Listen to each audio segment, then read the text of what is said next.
At air bases around the country, reports of UFOs came flooding in. The witnesses were often some of the RAF's most accomplished pilots. The 21st of October 1952, a date indelibly printed in my mind. Michael Swiney was based at RAF Little Rissington, training the top forces pilots to become instructors. He was expecting to make a routine flight with one of his students. It was round about 12, 13, 14,000 feet. We broke through some cloud with nothing above. Fairly soon after that, I was rather horrified to see, framed in the front windscreen of the Meteor,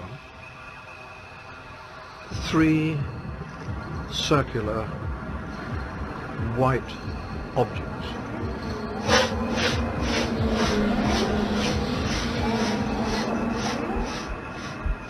Mick Swiney in the front suddenly said, "Is your oxygen connected?"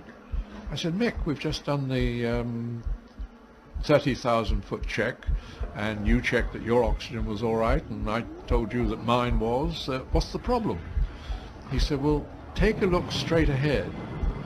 And I looked straight ahead, and there were 3 very bright dots. My immediate reaction was 3 people coming down in parachutes, and they're right in front of the aircraft.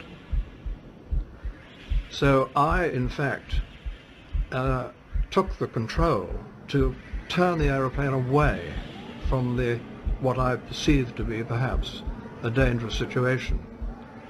As we went towards them, they, of course, got closer in that instead of being all in the small direct vision window, they were now above the windshield and either side of the windshield. They definitely did move. Now, I remember this quite clearly. They moved across us from left to right, port to starboard. They were circular, perfectly circular, but looking up at them. As one got higher, which we continued on in the climb, they lost their circular shape and took on more or less a flat plate effect, which is what you would get if you bring a saucer down from above eye level down. You will then just get a flat plate.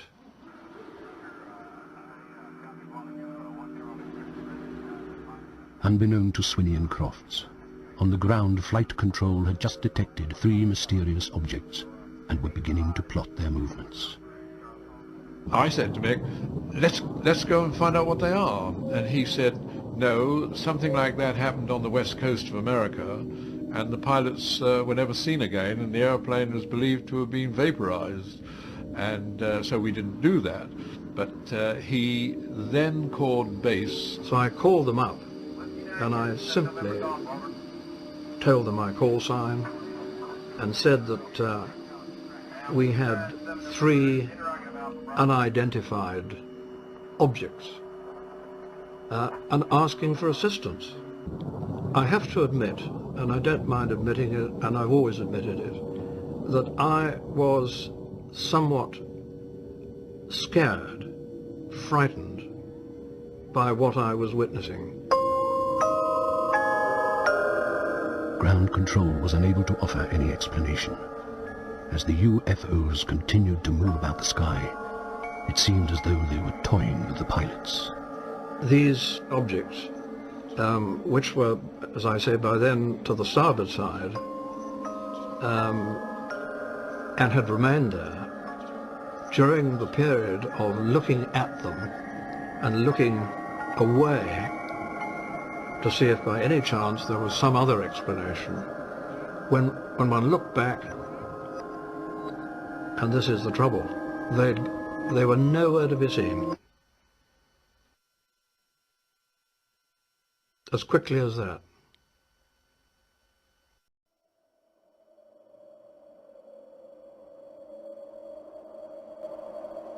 On their return to base, the men were not given their usual reception by their commanding officers. I was told to go to my room and that I was not to go to the mess for tea, that all my meals would be brought to me in my cabin. I wasn't to talk to anyone at all until I had gone back to the Wing Commander's office the following morning at 9 o'clock. We were met and we were separated immediately. The man that interviewed me the following morning was in plain clothes. I had no idea what his rank was. He also told me that the objects had been picked up on radar and that they had a ground speed of 600 miles an hour. I was surprised that he said miles an hour and not knots, but it perhaps indicated that he was not an aviator. We were asked, incidentally, to draw what we saw, and I think I just drew 3 ellipses and 3 dots in a triangle representing the direct vision panel. As well as filling out an official report, Michael Swiney recorded the incident in his logbook, which he keeps to this day. I console myself by saying that now I saw something, and thank goodness there was somebody else to corroborate what I had seen. I've often been asked, what do you think they are? And I have to answer, I really haven't got the vaguest idea. I wish I had. Today, the reports have vanished without explanation. The only document that remains is the flight squadron's record book. Michael Swiney was told that their actual reports into the incident had been shredded after 5 years, in line with government policy.